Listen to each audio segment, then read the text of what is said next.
Yo, what's up? This your boy D with On the Porch, and we sitting here today with the man. Yo, Should I look. go right? Should I run in? Should I just? All right, you know Look, what? look, look, look, the door open. Let's do it. Can Come on, we- let's do it. All right, let's just do it. Look, Let's do just get it done. Get the door open Get for the my door man. open. You Let's know what I'm just do saying? it. Look. Get it out the way. Look. We gonna get this. Look. So we gonna open this door. All right. And you gonna go behind I'll the go door. back there. Yeah. I'm gonna All bring you out. Look. Let me know. Look. All right, where we going? Let's see. Just Let's stand. see. All right, here we go. Just stand right there by the door. Put that block on. Just stand right there by the door. Here we go. Oh, here we go like this, right? Something should get it. There There you go. All right. So look, this your boy D with On the Porch, y'all, and I'm here today with no other than our running reporter. What's up, everybody? God damn. Look, Oh man. boy. Look, man. Look, I This can't is what it's see. come to, huh? This is where we at? The running reporter. Fine. Look. Should I get the doors? No, look, that coming out that Yeah, feels it's good. good. We can keep that. But anyway, man, look, we with my boy JD today, and look, y'all, we got some serious stuff we about to get down into. Well, holla. So look, JD got some stuff that's just he gonna blow y'all mind. He blew my mind in a matter of seconds. So without further ado, we gonna let my boy get into it, and we just about to wrap here on the porch. So first off, JD, thank you for coming sit down on the Yeah, porch, bro, I appreciate you, D, man. you. Listen, it's funny because I saw what y'all were doing with this, and I was like, yo, it was on my bucket list. I'll say that. So thank you for helping me check that off early. But listen, brief elevator story, man. 15 years doing video production. Spent some time at Morehouse College. The viral sort of moment of my early years was doing the stuff with the 2 Cent Gang and the Christmas videos and all of the work that we were doing in the community. From that, spent 8.5 years in LA. My proudest accomplishment is meeting and marrying my now wife of it'll be 8 years, and having 3 children. Oh, okay. And yeah, in that time, I spent time working for the Lakers, the Dodgers, the Galaxy, Sparks, the regional sports network. Just in LA. Just in LA, yeah. And then from there, I spent about 1.5 years doing on-air journalism in LA. Like I tell people all the time, like sort of my claim to fame, if you will, while doing stuff out there is I was one of the first journalists on the ground to truly be able to contextualize what happened with Nipsey Hussle. I was there that night when people were gathering and the crowd was still small. I was actually there. There's like pictures of me and whatever. And I did a report speaking to a father and a son, and he was just like, yo, I brought my kid out here just because of what Nipsey means to me in this community.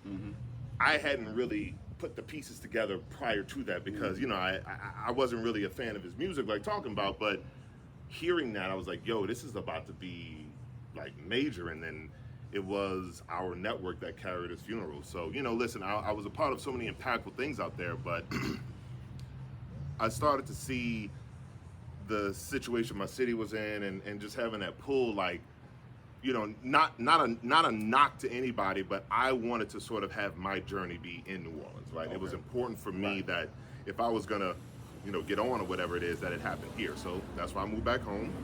Spent some time working with the Saints and Pelicans. That was awesome. Had a little stint with WWL. I don't know how much of that I could talk about. We'll talk about a little bit.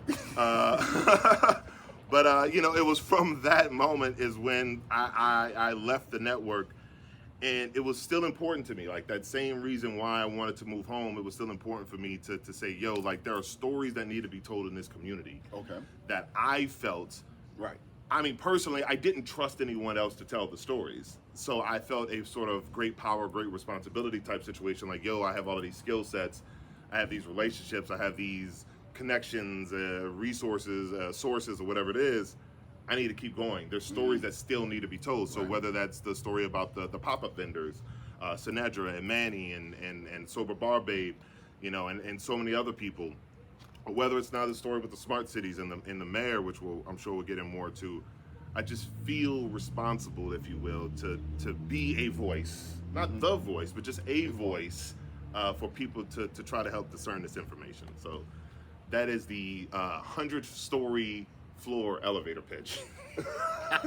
And look, y'all, he did it in under 10 minutes, man. Look. About 4 minutes. There we go. Yeah, about 3, 4 minutes. Yeah. 4 minutes. We did. Said, Bert, you know what?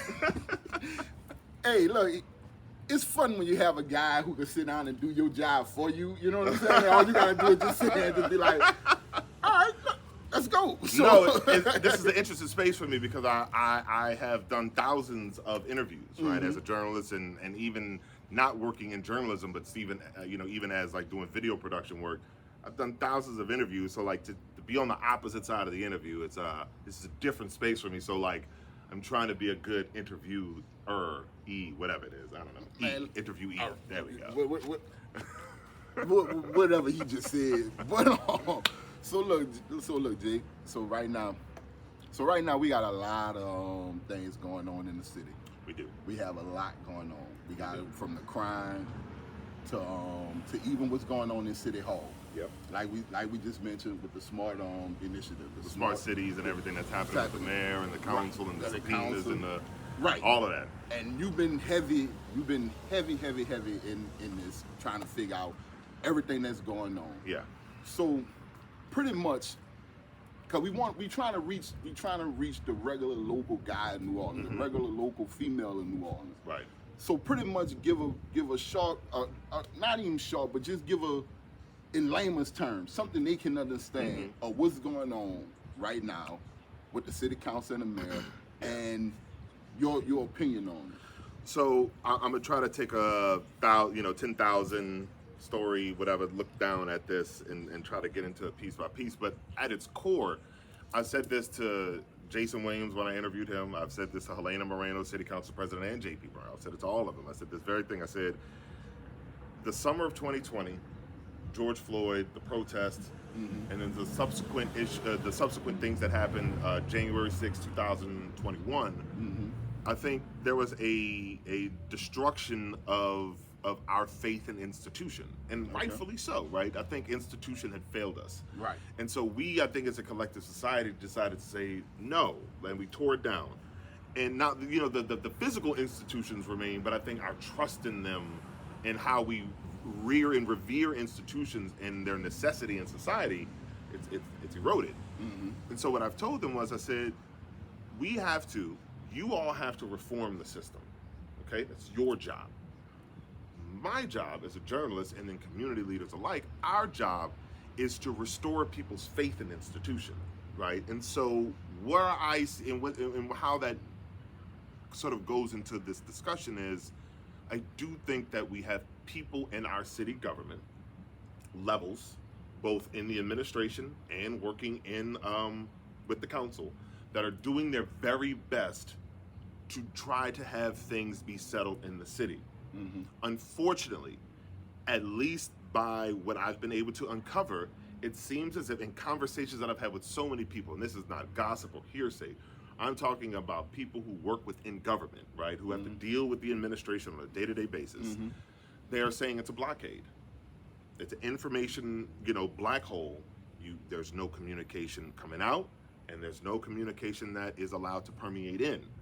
And so we have a blockade. And on one side, it seems as if we have the mayor and our police department. And on the other side, it seems as if we have the DA and the city council, right? Now, at best, that's kind of how you want the adversarial relationships to work, but not when you can't meet in the middle. Right. And it seems as if there are people trying to make more steps to the middle than others, and others who are refusing to take any steps towards a common ground. Oh, wow. Damn. So, if I were to put it lightly. right. So in other words, so basically, in the terms that we'll understand, they basically beefing with each other. They beefing, man. There's real live beef between the city council and Mayor Cantrell, right? I mean, that is the stemming of this relationship. And I because it's become, as it says in the words, that there's truth in a multitude of voices and in counsel. And so when you start to a lot of people are, my co-host Kimba on the Wake Up Show, she always says, you ain't gonna have a bunch of people telling the same, different lies and all of this kind of stuff. So if I got this story from him and this story from them and this story from them, and because I'm doing the work and I'm on the ground constantly, I'm getting to it before the stories can, before I know they can even huddle up and get a story together, because one, these people ain't gonna do that. And so boop, boop, boop. And then you saying this the playground, bro. You got 3 kids coming up and say you spitting on the little girl, and you said, man, I ain't spitting on that little girl. Come on, dog. Something came out your, okay, so if you didn't spit on it, did you sneeze on her? I mean, yeah, maybe I sneezed on her. So that's what we have. So maybe she sneezed on the council. Maybe she sneezed on the council. I don't know.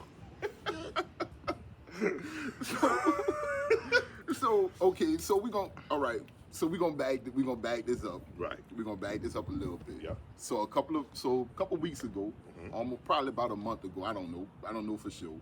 A veto.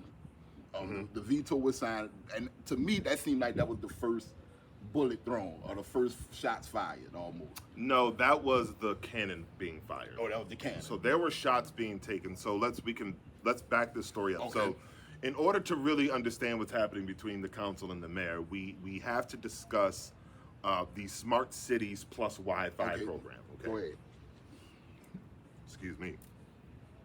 So in order for us to do, we got to be able to discuss the Smart Cities Plus Wi-Fi program. That is now, according to emails that the council has obtained via a subpoena, the mayor has had a relationship with a group called Ignite Cities dating back to 2019. Okay.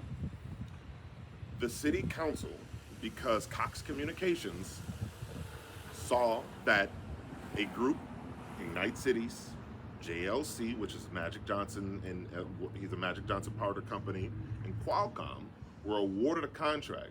So an outside firm was awarded a contract for a Wi-Fi initiative, right, along with the Smart Cities program. And Cox was like, Wait, we've been holding this city down for a long time. Listen, cousin.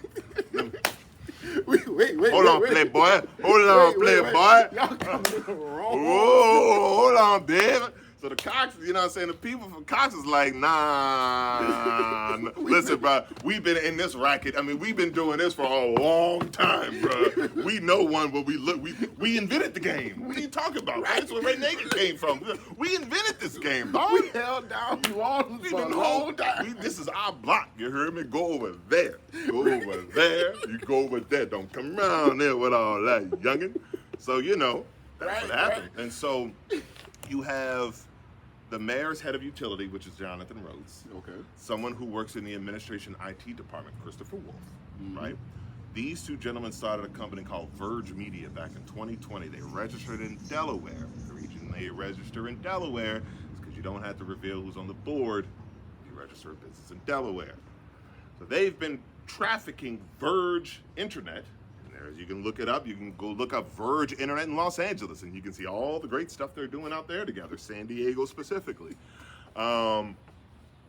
This company is ran by Mr. Rhodes and Mr. Wolf, who works for the mayor. Who's on the administration. So Cox raises and then like it gets dismissed for whatever reason, and then like honestly, I think it was Helena Moreno and JP was like, whoa. They started reading stuff, and then they saw that Ignite Cities, you can go check it out. There's a clerk of court in Ignite Cities. Her husband is a lobbyist for Ignite Cities. And so there's contract fixing happening in Chicago with the same companies that there's alleged contract fixing happening in New Orleans, the same people. Now, initially, the mayor said that she had no prior relationship or knowledge of any of these people. But again, we have emails that show, allegedly, according to a NOLA.com article that came out, that she's had relationships with these people dating back to 2019. So that's how we got here. So what the council says is like, yo, between Greg Mefford, who was the dude stealing all the money for Nagin, right? And now this Jonathan Rhodes cat, yo, can we at least like interview these cats? Like, can we just like bring them inside and be like, hey man, you know, can I see your resume? Right. Because Mr. Rhodes, who's the mayor's head of utility, guess what he didn't do prior to this? anything to do with city and utility. So this person has zero experience in this field, in the civic field. And he awarded his company, himself and his homies, a $75 million contract. Wait. Yeah. Time out. So wait, let me finish. So when the council says, "Hey, we just want to run these cats through the wash, so stuff like this doesn't happen," and the mayor's is like, "Oh no, you're not gonna be able to do that." There's 14 department heads in this city. No, wait, I gotta stop you on Hit that. me. Remember in her video, she said, "You know I gotta do it in my Keith Carroll voice. You know I got to put a stop to this. However it was said." She's got stuff, whatever. Yeah. Listen. Let me tell you something, man. I did an interview yesterday, and one of the young people clipped me with a microphone and says, "Here you go, mister." All right? I say that to say that I don't really participate in a lot of the content and all of this kind of other stuff. I didn't really know who Keith Carroll was, and that's not a shot to Keith Carroll. No. I just don't consume that kind of content. No. Right. I'm not taking a shot at him. I'm just saying. So when that came out, I had no idea what it was, and then when I went to watch it, I was just like, oh. And I'm just like, yo, that's Keith Carroll's bit. Let Keith Carroll do Keith Carroll. But again, my biggest problem with LaToya Cantrell is that during the whole second line season and all of that, when she was parading around, it felt like mockery. It felt like mockery. I said it on WBOK. I said it many a times. The reason I went hard in the paint like I did, because I felt played, because she was trying to play my city. And I refused to sit back and do nothing while this was taking place. But see, that's why I brought up If the bit. this is, listen, I told this to somebody yesterday, and I'm gonna say it right now. All right, Instagram is Gotham City, and I'm Batman.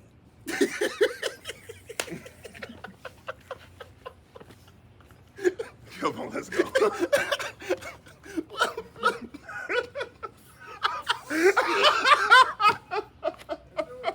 I couldn't hold it longer. Shit. Oh boy. Yo, look. Listen, man, she put the costume on, bro. When you put the Joker costume on. Listen, when you put the Joker costume on and you parade around as the Joker, that's how Batman came out. So I'm not saying that I'm a superhero. It's not what I'm saying. Right. What I'm saying is that with great power comes great responsibility.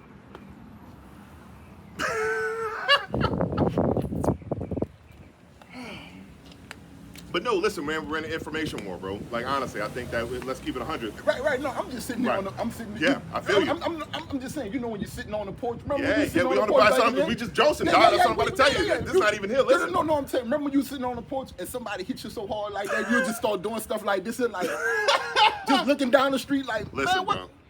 Like, Listen, it's an information war. Okay, there's a lot of disinformation out there.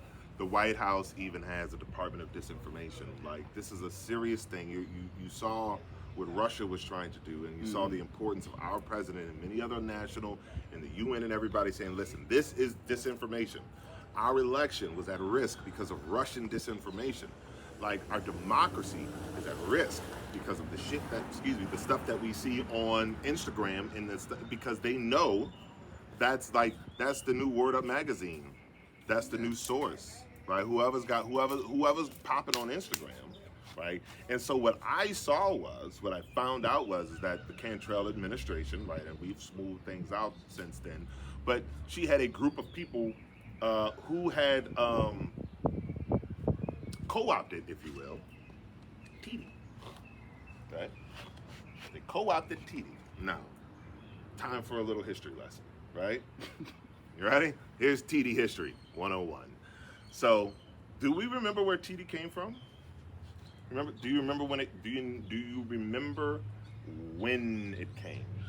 nah, I haven't. All right, TD came about a year before her reelection, right? there was someone who worked on the mayor's team, the mayor's head of communication. I won't name her by name, but everybody knows who she is. We used to call her Vice TD on Clubhouse, right? She created the TD character. She understood that Mayor Cantrell's greatest strength would lie in this community. By connecting her with the creators and the movers and shakers alike, right? They could actually get somebody to her because of her fascination with Instagram. So, the resulting power failure and Hard Rock kind of pumped the brakes on that program for a moment. Then, during re-election season, the person who was her head of communication went to join another campaign, a statewide campaign, and a different group. And I won't name this company by name because I told you, sir, that I would not talk about these people anymore by name. So I won't, sir, okay? My guy. But this organization, in my opinion, co-opted that energy, the TD, the character, and because it is white women, you know, of a liberal sense, right, of a particular liberal feminist sense, right, took over that character and turned it into a caricature, in my opinion. When I found out all of these things about 5 months ago, timeline, I was furious. Furious, I tell you. Furious, I tell you. I had felt that I'd been had, hoodwinked, bamboozled, led astray, run amok, right? And I was mad. And let me tell you something. I went into a dark place, and I showed my anger. Mm-hmm. My content became very angry, right? I lost relationships with people that I love and still love, and I hope that we can repair those relationships one day. And I know we can because these are good people. But because of, and I'm gonna say it like this, because I think it's very important to contextualize this, they had too much at risk. It was easier, safer, and better for everyone involved for them to cut bait with me. Right. And I know it, and I respect it, and I don't hold no grudges, right? I like that. I knew that this was my mission, right? Now, thankfully, not everybody left, right?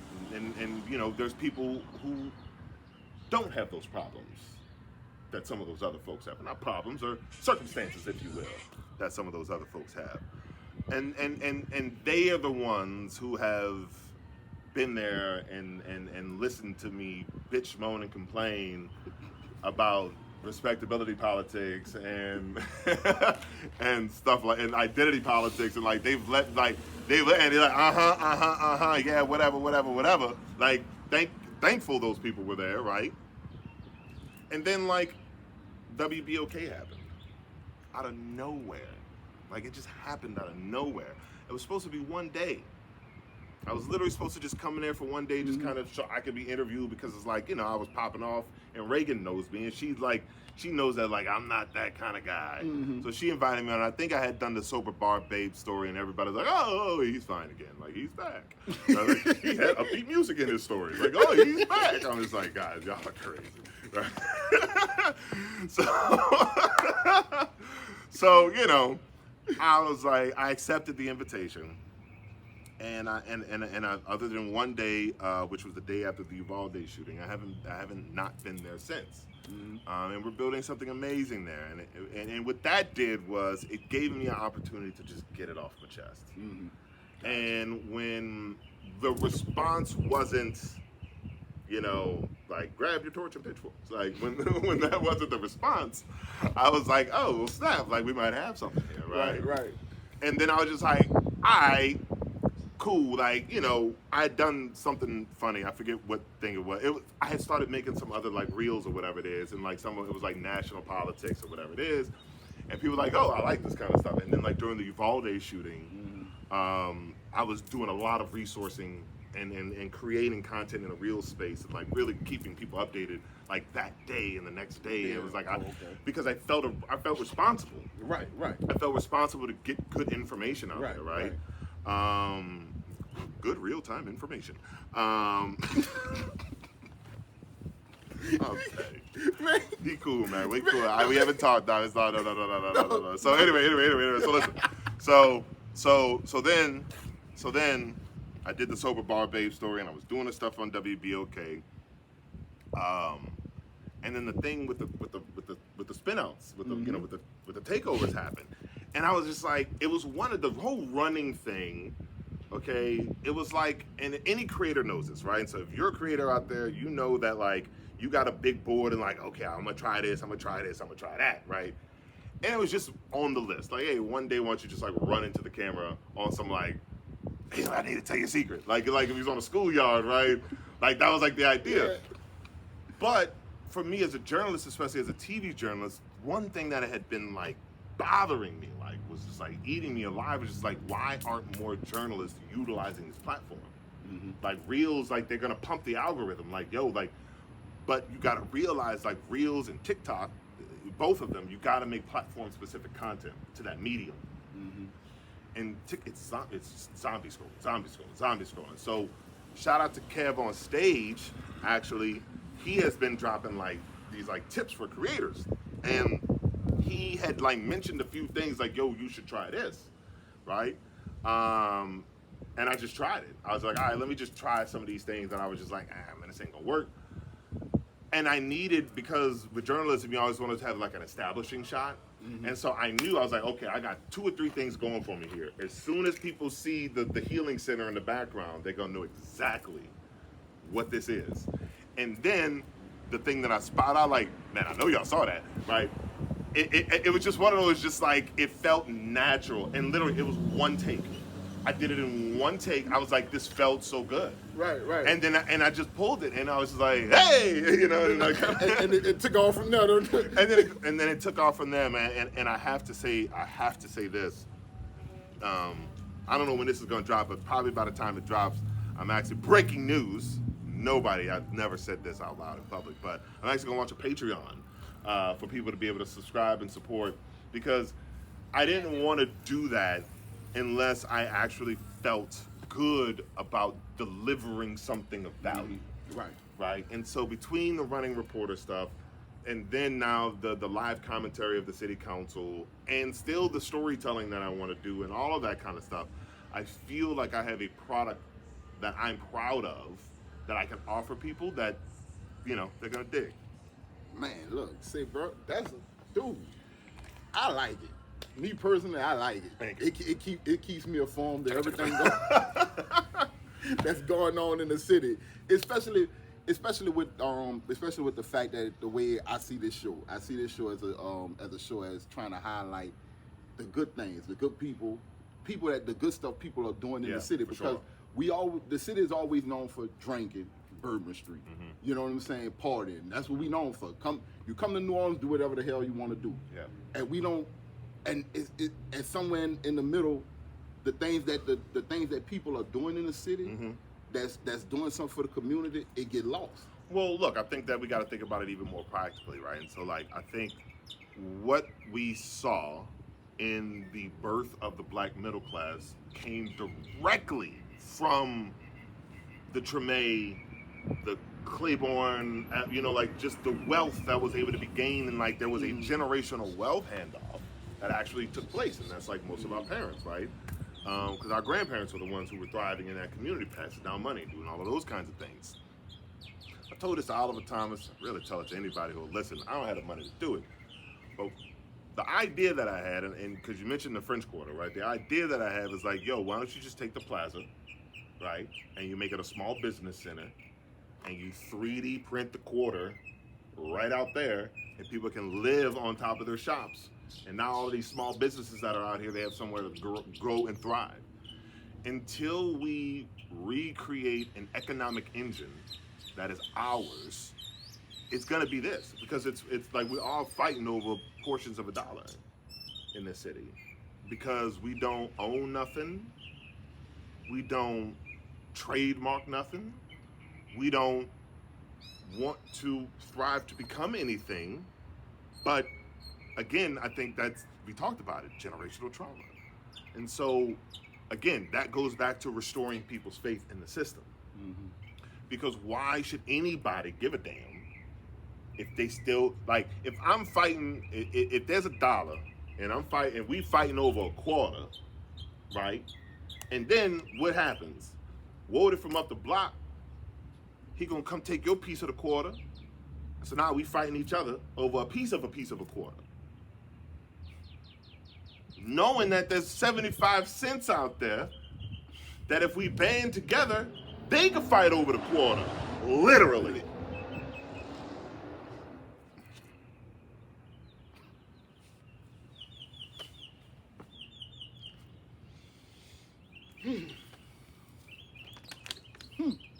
It's not that hard, man. I'm gonna say it right now, all right? And this is a trademark phrase. In the city of New Orleans, we are Wakanda. We are Wakanda, right? Our culture is vibranium. But we out here slinging it like aluminum foil. Just giving it away. Putting it over the food, all of that. Foil. Like, we not understanding, like you're packaging someone else's product with what's valuable to us. We're not making no money off the import. That's the tourism agency, New Orleans and Company, the city, mayor, all of these people, social aid and pleasure clubs, all of these people, like the big ones, all of these people, Dwayne Kearns, the Mardi Gras, all of that. The state, because of the tax revenue that leaves New Orleans and pays for the rest of this raggedy ass state, right? All of that off of our culture, what we invented, what we do best, right? But what we doing? Fighting over a quarter.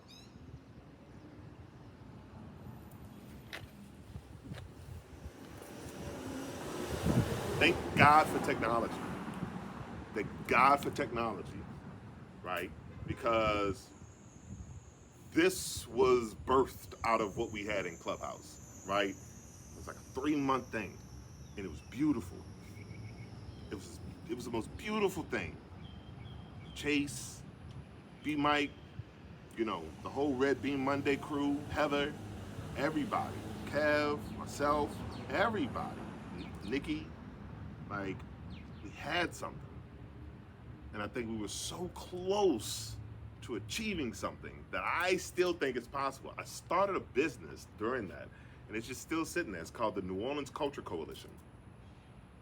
When I listened to Clubhouse, when I heard the conversations, I was like, yo, this sounds like union talk, right? It is my belief that New Orleans, Louisiana, and our community and culture, we could be the first culture union, because in our city, we have a office of culture economy. Yep. Yes, we do. So if we have an office of culture economy, what if they had a union to answer to? Not individuals. It's possible, man. It's possible.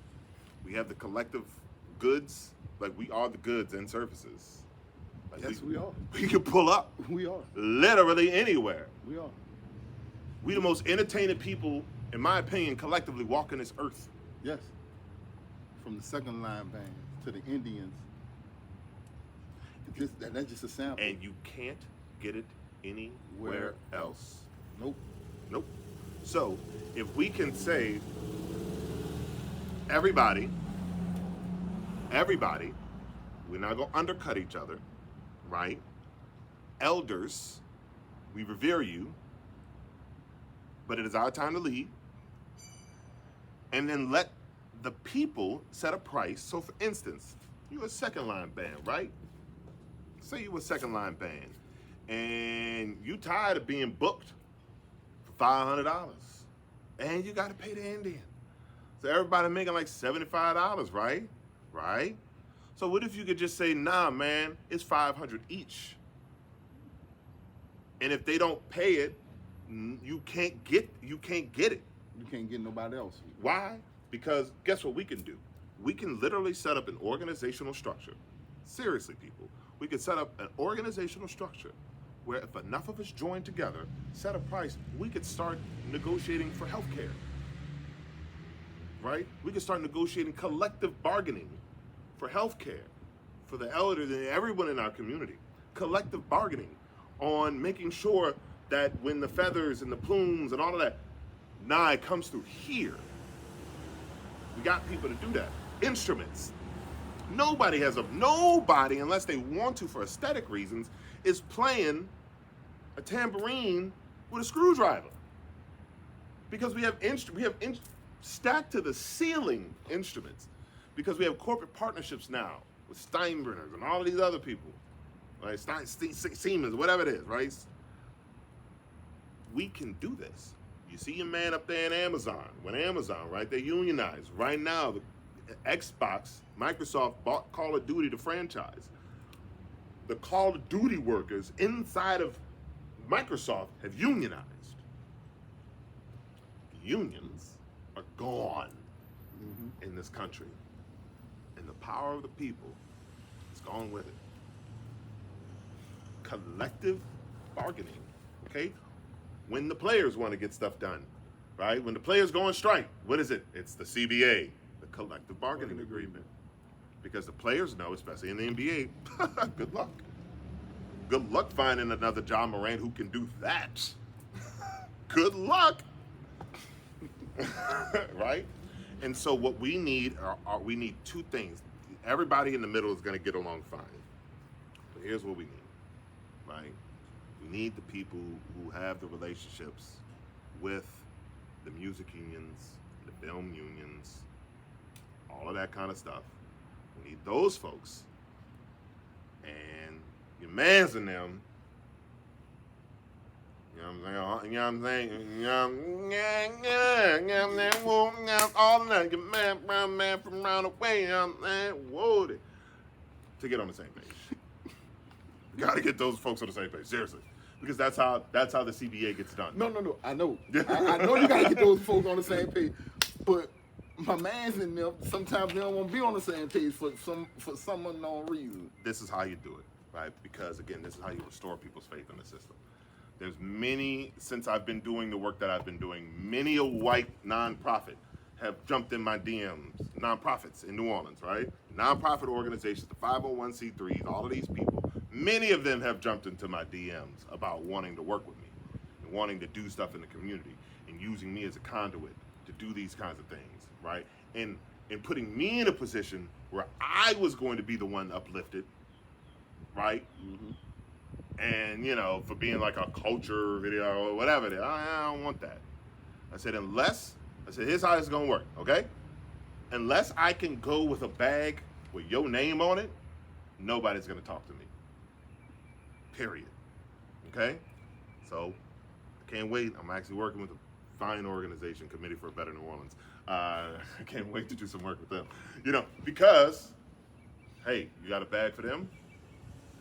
I know you got one for me. I just want to make sure you got one for them. I ain't showing up unless you got one. You got one for them too? All right, cool. We good. You got me. And that's the rules, right? And so that's how you get your mans and them on board. Don't trip, son. You do what you got. But hey, you know what? How much are they paying you to go to Jazz Fest? I'll give you 3 times as much not to go. And everybody else who doesn't want to go, here's your money too, dog. Nah, they're not going. How much is it gonna cost? 3. Why 3? Because I just paid them 15. That's why. I need my money back. What they gonna do? They ain't got another John Morant flying around here. They ain't got another person who can play that trumpet. No, the Indians in the second line is the NBA. Yep. They ain't got another one running around here other than the ones running around here. Period. Listen, think about this, bro. Immediately. And this is a free idea because I just want to see our city thrive. Imagine this. Imagine instead of having some random white come to the second line, right? They buy a $2,500 second line pass. What does that $2,500 second line pass grant them to? Well, we have booths and vendors and all of these things set up. All you got to do is bleep. You got your money loaded on your wristband, bleep.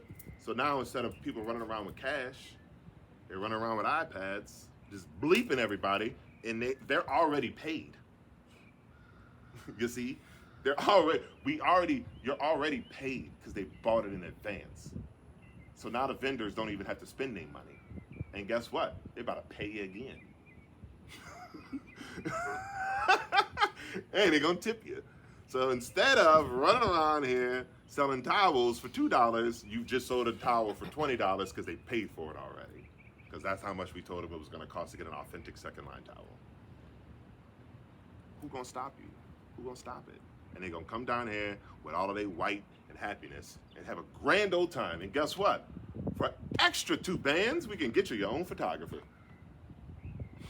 Right? And now we have photographers walking around with lanyards because they've been approved by the Mardi Gras Council, and these are the only people who can walk around taking photographers because just like in the Culver City area of Hollywood, California, you can't turn a fucking camera on without a permit.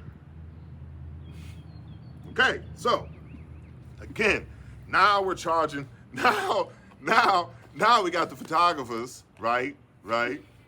And, you know, please, sir, we have security. Don't take where your badge at? Where your badge at? Where your badge at? Right? Just like with any other festival, like, nah, you can't take pictures here for, can a random person go to the red carpet and take pictures? Nope. Thank you. Come on, man. It's not that hard, brother. It's not that hard, brothers. Right? All we have to do is collectively bargain the value of our culture.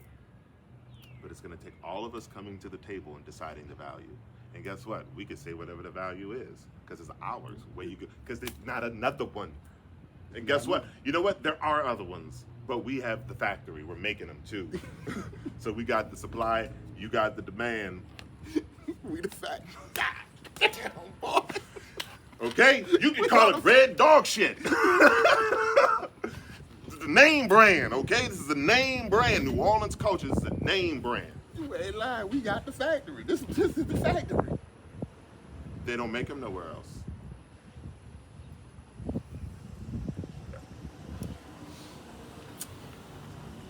You know what, y'all? You know what, y'all? You don't go viral off this. Go ahead and You know what, y'all? I'm sorry to tell y'all ain't getting all the information y'all needed in these 40 minutes. Y'all ain't getting no more because this is our part where we in this thing. You know what I'm saying? And what he done gave y'all for the day, I don't know what else we gonna give. Now when the running reporter get his ass back out here, we gonna go ahead with the top 4. Like we normally do. We gotta do the top 4. All right. We gonna like we normally do. All right. So, like I said, he done gave y'all enough information for today. Enough of it. Enough of it. So That's enough. We've had enough. So, me personally, if you can't grasp that, I don't know what to tell you. It's all on the record too. Yeah, it is. I don't know what to tell you. You can rewind. You can fast forward, Stop. rewind, go back, and Oh, right. I do the jubilee. I do the jubilee. I do the jubilee. Just that simple. Straight like that. Just that simple. So, at this point, the top 4. All right. The top 4 normally, we're gonna do. We always do restaurants. Top 4 restaurants? Yeah. Oh my God. Local? No, God. Please don't do this to me. Oh, I got to. See, look, I finally got his ass on something. I finally got him on something. Got him. I hate you. Got him. Oh no. Got him. Oh my God. Gotta be local. All No right. change. Okay. And I'm talking about they gotta be your go-tos. And look, you can't add in no nice mention or, oh, you know what? I just want to put them in here because I do frequent there a lot. No, I'm talking about the top 4 people you go sit down and eat at All right. when you say you going. Okay. All right. We're gonna start Does with. it have to do? Does it have to be dinner? Or just No, sort of places like any way you want to go. All right. And look, it don't have to be sit downs. It don't have to- It could be grab all right. and goes. It Okay. could be whatever. All right. But I'm talking about these are places you see when family come in It's gonna get me town. in so much trouble. Yeah, that's the Gonna get purpose. so That's the much point. trouble. Finally, you know what? Finally could get the running reporter in enough hot water that he already have his ass in already. You know what I'm saying? But we gonna put him in a little bit more. So Okay. the food that normally when friends, family, anybody Yeah, come yeah, to yeah, town and you say, these my go-tos. Starting All right. with number 4. Oh, number 4. Oh wait, it's not number 4. It's 4. 4. All right, number 4. Number Start 4. with number 4. Number 4, Dragos. Right? Like I don't think that that feels like a can't miss. You know, like I think that when we think about traditional New Orleans culture, I always look at the char-grilled oyster as sort of like like if we had like an upper echelon sort of presentation of a food, right? I always feel the char-grilled oyster is like the best of an oyster in its presentation. So I'm gonna go with Dragos. Number 4. Cool. Number 3, golly. So here's the problem, right? So let me contextualize this. I don't go out to eat much. Okay. I cook my ass off. Gotcha. Right? I could cook a mean steak. Gotcha. So like, and then when I want soul food, I go to my mama's house, right? And so like, I don't really frequent a lot. So I would say Mr. John's is not Mr. John's. I'm sorry. Chop House. Chop House. I like Chop House. One of my oldest friends in the world, Joe Colomb. He's a server there at Chop House. I think if I'm going to eat a steak, it's not my steak. It's gonna be the Chop House. They do like this Cajun steak. I think it's really good. It's a nice presentation. Chop House. Chop Number House 3. is good. Number 2. Number 2, I'd say Parkway, right? I think that like if you want a good po' boy, like I think Parkway again, like I think there's a lot to say about how people want their po' boy or how people like their po' boys. But I think that they have a good po' boy experience. Plus, it's right there by the bayou, nice scenery. They got a lot of outdoor stuff. Right. And number 1 is clearly there is literally, seriously, no other number 1. In my opinion, in this city. And I'm gonna set it up like this. In order to be the number 1 restaurant in New Orleans, I think that you gotta have a few things. Go ahead. All right. I think that when you walk into this establishment, it needs to feel, in my opinion, in New Orleans, of why my number 1, it needs to feel like the food you're eating. Okay. Right? I think it needs to feel like the food you're eating. Okay. I think that as much as I get on people about our preservation of history, I do think historical significance plays a part as well. And does this restaurant have longevity? Okay. And the number 1 thing is the food gotta be biggity bam bomb. So shout out to Lil Dizzy's Cafe for being my number 1 restaurant in all of New Orleans, lunch and dinner, 7 days a week. They throw it diggity down, right? And listen, let me tell you something. That food that you get put onto your plate, you may think, hey, why does this food cost so much? Because you're eating 3 and 2, and 1 is your reward. You understand?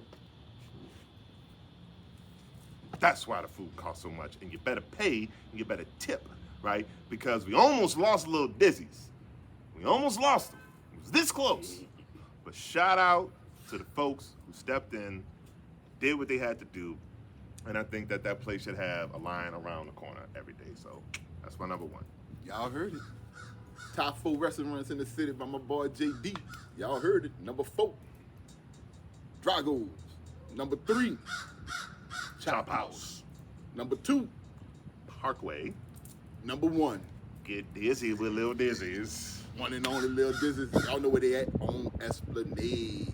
You know what I'm saying? Go check them out. Man, look, once again, thank you for coming sit on the porch with me. Thank you for having me, man. Thank you for coming sit on the porch. This is therapeutic. We should do it again sometime. How much your day rate? No. How much you charge? Can I put a couch back here? Look, say, bro, you can come sit on this porch anytime you want. Yeah, you know man, it's what I'm my saying? hood though, man. This is my hood, man. I grew up like literally like a half a block away from here, man, on Marengo between Liberty and LaSalle. If anybody ever gone to the celebration on St. Charles and Marengo, that is like my family's like dating back to when my mother was a child because we grew up in this neighborhood. So I have a very much attachment to the Magnolia Projects. And listen, I always tell people I ain't grew up in the hood, but I'm hood adjacent. Oh, yeah, And yeah, the yeah, hood yeah, that I was yeah. adjacent to was boy, let me tell you. Let me tell you, man. Yeah. Listen. Me and I'll tell you one quick hood, my one hood story. Me and my partner BJ, he got his bike stole, and I had my bike, and we decided that we was gonna ride out to the playground where his bike got stole, and we was just gonna wait.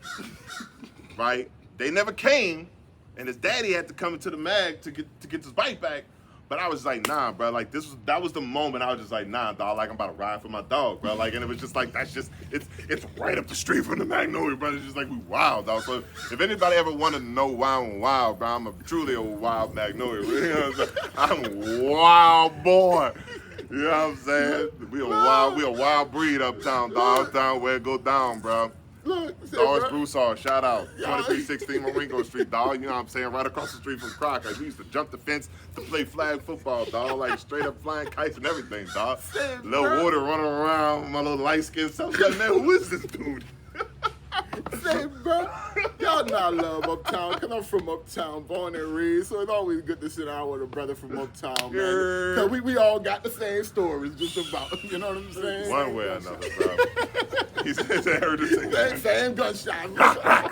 But really quick. Hey, y'all, we can do better. We can do better. It's on all of us, collectively, to do better for our children and their children alike. There's a reason why people are coming into this city and buying it up by the droves, because they see the value that we have. Now, the value that they're gentrifying, right? If you can somehow inside of your heart, let me get on my preacher pastor real quick. If you can somehow inside of your heart All right. see Amen. the way they're valuing our streets Yes, sir. and our homes, Yes, sir. put that value on yourself, because that's how valuable you are. Because that's why they're buying it. It's because of you. They're not buying homes, they're buying you, your culture, our culture. So we have to begin to see ourselves as valuable. Right? And maybe we won't be running around here breaking the valuable things, which is our people, our community, and our society. He closed me out, bro. Ain't nothing else I could say. He closed me out, man. He closed me out. You know what I'm saying? Y'all know how it is, bro. Y'all know I've been saying this for a long time. New Orleans is a precious city. We all love it. We all grew up here. We love it. We want to see it grow. Thrive. Let's All of us. All us. We can. It's possible. Let's make it happen, man. Let's start with the foolishness and make it happen, yo. I want to thank my boy JD for coming sit down. Yes, You sir. know what I'm saying? Local journalism Thank you. matters. jdcareer.com/shop. Local journalism matters. They took my Make News Real Again hat off the market, but whatever. You know, that's just a part of the story. Crazy ass. Y'all look. so If you don't close this thing out, bro, we gonna go for another hour. So Close look. it. Cut. No, Do I need to run off the set? wait. So we gonna drop this. We gonna drop this Monday. This Monday. This Monday. Monday morning. Fire in the hole. Fire in the hole. We dropping this shout out Monday to Flag Boy morning. Giz on that one, man. We dropping this Monday. We dropping this thing Monday.